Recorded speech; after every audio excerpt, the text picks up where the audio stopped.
So, liebe Damen und Herren, es ist ein tolles Einsatz bei uns im Golis.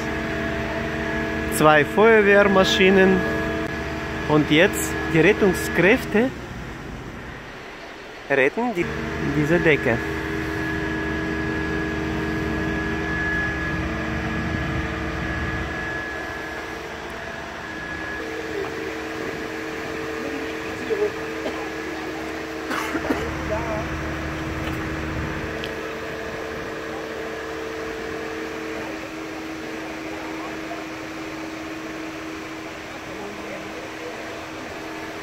Ja, es ist nicht so einfach, eine Decke zu retten, wenn sie ist in die Mitte von dieser schönen Linde.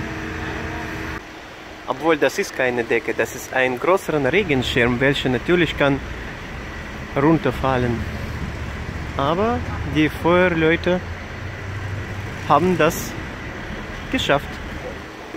Ja, ich weiß nicht, wer diesen Einsatz bezahlt. Aber dieser Regenschirm wird bestimmt sehr, sehr teuer. Das ist der teuerste Regenschirm im ganzen Leipzig. Ja, voilà, fertig. Regenschirm ist gerettet. Ach ja. Ich glaube, das ist die Besitzerin. Ja, Besitzerin hat ihre Regenschirm oder Sonnenschirm. 2 Feuerwerkmaschinen im Einsatz gerade auf die Heinrich-Bode-Straße.